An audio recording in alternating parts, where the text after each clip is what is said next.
इस वीडियो में हम देखेंगे कि बायोइन्फॉर्मेटिक्स क्या है, इसके कंपोनेंट्स क्या हैं, ऑब्जेक्टिव्स क्या हैं, डिफरेंट फील्ड्स में इसकी एप्लीकेशंस क्या है और इसका स्कोप और यूजेस क्या हैं। तो सबसे पहले जी, व्हाट इज़ बायोइन्फॉर्मेटिक्स।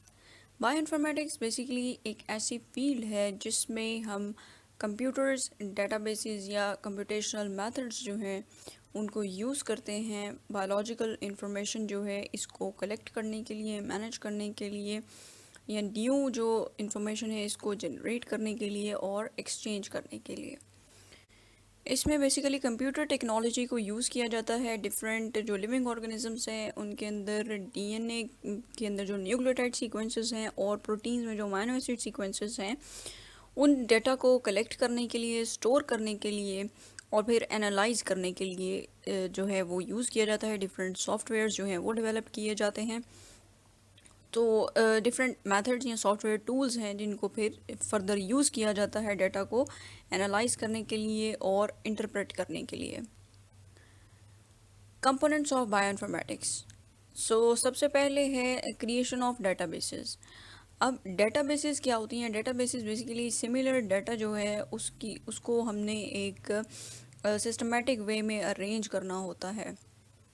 तो इसमें क्या है कि सिमिलर टाइप ऑफ डाटा जो है उसको हम ऑर्गेनाइज करते हैं, स्टोर करते हैं और मैनेज करते हैं एक डाटा सेट या डाटाबेस की फॉर्म में। ठीक है, तो डेटाबेसेस जो हैं ये इजीली एक्सेसिबल होती हैं रिसर्चर्स के लिए कि जो ऑलरेडी अवेलेबल इंफॉर्मेशन है वो उसको देख सकें और जो उन्होंने न्यू डाटा ऐड किया है उसको कंपेयर कर सकें और एनालाइज कर सकें उन सीक्वेंसेस को जो ऑलरेडी प्रेजेंट हैं और जो उन्होंने अभी सीक्वेंसिंग के थ्रू लिए हैं। तो analysis of data and interpretation. अब डाटा एनालिसिस जो है ये किस तरीके से होता है? डिफरेंट सॉफ्टवेयर टूल्स होते हैं जिनको यूज़ किया जाता है। फॉर एग्जांपल फाइलोजेनेटिक ट्रीज़ जो हैं, अब इन सीक्वेंसेस की बेस पे हम क्या करते हैं, फाइलोजेनेटिक ट्रीज़ जो हैं वो बनाते हैं जिनसे हम जो लिविंग ऑर्गेनिजम्स हैं उनका किसी एक स्पेसिफिक जीन या प्रोटीन की बेस पे जो है एवोल्यूशनरी रिलेशनशिप उसको फाइंड आउट कर सकते हैं। नेक्स्ट है development of algorithms and statistics. तो जो यूज़ है इन दोनों कंपोनेंट्स का, क्रिएशन ऑफ डेटाबेसेस और analysis of data and interpretation, ये बेसिकली किस वजह से है कि डिफरेंट स्टैटिस्टिकल मेथड्स या एल्गोरिदम्स जो हैं उनको यूज़ किया जाता है बैक ऑफ द स्क्रीन और जिसकी वजह से डीएनए, आरएनए और प्रोटीन सीक्वेंसेस जो हैं उनको जो है वो स्टडी किया जा सकता है। नेक्स्ट जीन एक्सप्रेशन प्रोफाइल जो है वो भी डेवलप की जा सकती हैं और प्रोटीन स्ट्रक्चर जो है उसको भी डिटर्मिन किया जा सकता है। Next what is the objective of bioinformatics. Bioinformatics का फंडामेंटल ऑब्जेक्टिव जो है इसमें हम क्या करते हैं, जीन्स और प्रोटीन्स को आइडेंटिफाई करते हैं, उनका जो है फंक्शन उसको डिटर्मिन किया जाता है और इनके जो अमाइनो एसिड और न्यूक्लियोटाइड सीक्वेंस है उसकी बेस पे जो एवोल्यूशनरी रिलेशनशिप है उनको फाइंड आउट किया जाता है और किसी भी प्रोटीन के अंदर जो अमाइनो एसिड सीक्वेंस है उसकी बेस पे हम उसका जो 3D स्ट्रक्चर है उसको प्रिडिक्ट कर सकते हैं। नेक्स्ट है what is the scope of bioinformatics. तो बायोइन्फॉर्मेटिक्स जो है इसका डिफरेंट जो फील्ड्स हैं उनके अंदर जो है वो डिफरेंट स्कोप है। फॉर एग्ज़ाम्पल इसमें जो है हम बायोलॉजिकल डाटा जो है उसको मैनेज करते हैं और एनालाइज करते हैं और लार्ज डाटा सेट्स जो हैं उनको हैंडल करने के लिए बायोइन्फॉर्मेटिक्स जो है डिफरेंट कंप्यूटेशनल टेक्निक्स जो हैं ये बहुत ज़्यादा हेल्पफुल होती हैं। और बायोमेडिकल फील्ड जो है इसमें रिसर्च और जो इसकी डेवलपमेंट है उसमें बायोइन्फॉर्मेटिक्स का बहुत ज़्यादा रोल है।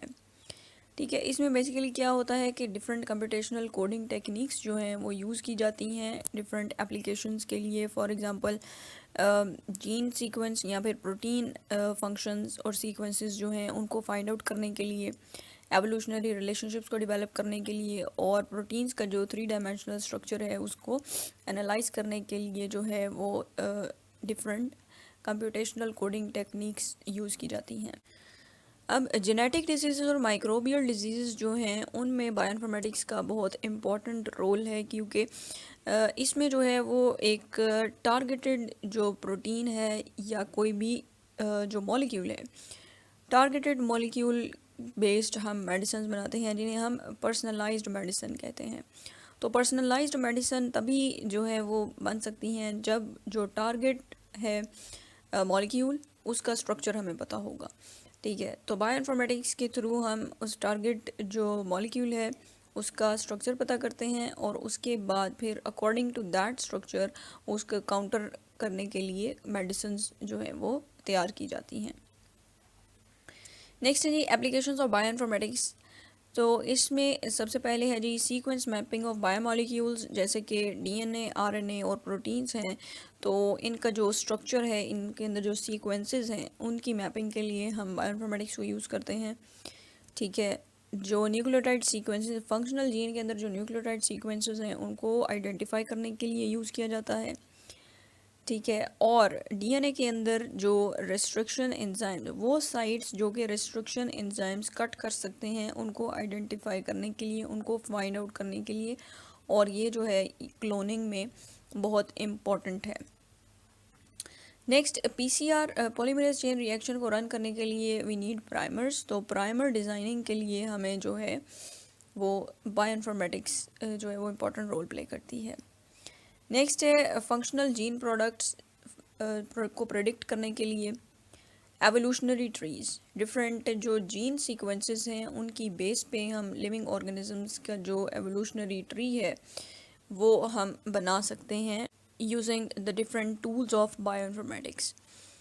और प्रोटीन्स जो हैं, अमाइनो एसिड सीक्वेंस की बेस पे प्रोटीन्स का जो 3D स्ट्रक्चर है उसको प्रेडिक्ट किया जा सकता है, और डिफरेंट मॉलिक्यूल्स जो हैं, बायोमॉलिक्यूल्स जो हैं, उनकी मोलेकुलर मॉडलिंग भी हम जो है वो इसकी हेल्प से कर सकते हैं। और मेडिकल साइंसेज में हम डिफरेंट जो डिजीज़ हैं उनको ट्रीट करने के लिए जो ड्रग डिज़ाइनिंग है वो जो है वो बायोइन्फॉर्मेटिक्स के थ्रू होती है। अब biological data, vast biological data जो है उसको हैंडल करने के लिए वी नीड कंप्यूटेशनल टेक्निक्स। ठीक है, अदरवाइज़ जो है ये पॉसिबल नहीं हो सकता। और डिफरेंट जो सेल्स, टिश्यूज़ और ऑर्गन्स हैं उनका जो है उनके डिफरेंट मॉडल्स को डेवलप करने के लिए, तैयार करने के लिए हम बायोइन्फॉर्मेटिक्स को यूज़ करते हैं। नेक्स्ट है बायोइन्फॉर्मेटिक्स के यूजेस। सबसे पहले है ड्रग डिस्कवरी। ड्रग डिस्कवरी में क्या किया जाता है कि स्ट्रक्चर बेस्ड ड्रग डिज़ाइनिंग होती है। ठीक है, वो किस तरीके से कि इफ़ेक्टिव ड्रग्स जो हैं वो डिफरेंट इलनेसेस के लिए या डिजीज़ के लिए जो है वो बनाई जाती हैं। पर्सनलाइज्ड मेडिसिन जो है ये मोस्टली जेनेटिक डिजीज़ जैसे कि कैंसर है उनके लिए जो है वो तैयार की जाती हैं। तो इसमें सबसे पहले क्या किया जाता है कि उस पर्टिकुलर जीन का जो स्ट्रक्चर है उसको आइडेंटिफाई किया जाता है, उसका जो प्रोडक्ट है उसको आइडेंटिफाई किया जाता है, and according to their structure फिर जो है वो मेडिसिन तैयार की जाती है, that is known as personalized medicine. और पर्सनलाइज्ड मेडिसिन जो है ये ज़्यादा इफ़ेक्टिव होती है in treatment of genetic disease. Preventive medicine जो है ये कैसे तैयार की जाती हैं, इट इज़ जो रिसर्च है ऐसे डिजीज़ पे वो किस तरीके से होती हैं, बायो स्टैटिस्टिक्स इन्वॉल्व होती है उसमें, बायोइन्फॉर्मेटिक्स इन्वॉल्व होती है, और एपिडेमियोलॉजी कि डिज़ीज़ जो है वो किस तरीके से जो है वो स्प्रेड कर रही है कि और इसकी कॉजेज़ क्या हैं और क्या साइड इफ़ेक्ट्स हैं।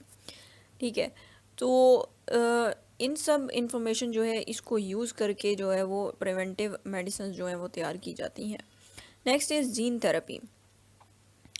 जीन थेरेपी में क्या होता है कि डिफेक्टिव जीन्स जो हैं उनको रिप्लेस किया जाता है बाय न्यू जीन्स। ठीक है, और किसी भी लिविंग ऑर्गेनिज्म जो है उसके अंदर क्या किया जाता है, जो डिफेक्टिव जीन है उसको रिप्लेस कर दिया जाता है नॉर्मल जीन के साथ।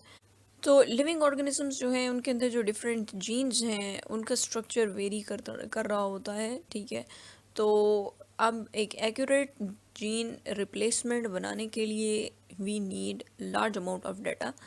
तो उस डाटा को कलेक्ट करने के लिए और एनालाइज करने के लिए बायोइन्फॉर्मेटिक्स के जो कंप्यूटेशनल टूल्स एंड टेक्निक्स हैं वो यूज़ की जाती हैं।